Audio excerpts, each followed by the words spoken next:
Gujarat news અમદાવાદથી નંદેસરી જીઆરટીસીની ખાનગી કંપનીમાં ટ્રેલર વાહન ઉપર મોટો ભારદારી જોબ આવી રહ્યો હતો। આ જોબ સીધો હાઈવે ઉપર અમુક લોકો સાથે સેટિંગ કરીને રણોલી રેલવે બ્રિજ પ્રસાર કરીને ધનોરા ગામ પાસે લાવવામાં આવ્યો હતો।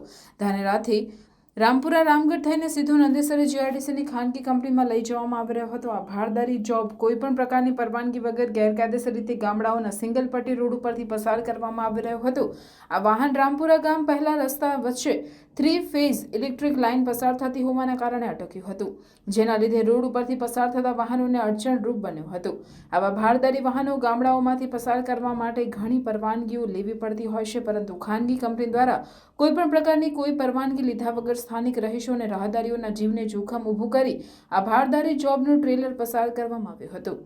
જીબીની પરવાનગી, ના સ્થાનિક પંચાયતની પરવાનગી, ના સ્થાનિક પોલીસની પરવાનગી, ના ફાયરની પરવાનગી, ના ટ્રાફિક પોલીસની પરવાનગી, કોઈપણ પ્રકારની પરવાનગી વગર ગેરકાયદેસર રીતે આ ભારદારી જોબનું વાહન પસાર કરવામાં આવી રહ્યું હતું, પરંતુ ઇલેક્ટ્રિક કેબલ વચ્ચે આવી જતા વાહન અટક્યું હતું અને વાહન લઈને જતા ટ્રાન્સપોર્ટર અને કંપનીની પોલ ખુલ્લી પડી હતી।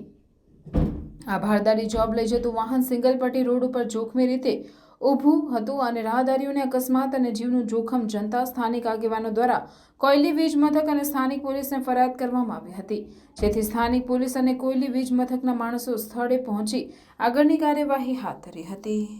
भाई साहब, आपका नाम क्या है? दिलावर खान। और ये जॉब जो आप लेके आए वो कहाँ से लेके आए? ये अहमदाबाद से। अहमदाबाद से कहाँ ले जाना है? ये दीपक में किसी की परमिशन, जीएबी की, पुलिस परमिशन, पंचायत की, ऐसी कुछ परमिशन है आपके पास? ना, वो सेठों ने किसी ने ली नहीं। मैं तो कंडक्टर हूँ, मुझे क्या पता था। और अभी जॉब जो रुका है अभी वो किसकी वजह से रुका है? आगे क्या दिक्कत आ रही है?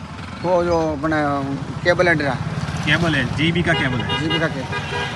સમાચારોની અવનવી અપડેટ્સ માટે જોતા રહો સેક્યુલર ગુજરાત ન્યૂઝ। સાથે સેક્યુલર ગુજરાત ન્યૂઝ ચેનલને લાઇક, શેર અને સબસ્ક્રાઇબ કરો અને બેલ આઇકોન દબાવીને સમાચારોની ઝડપી માહિતી મેળવો।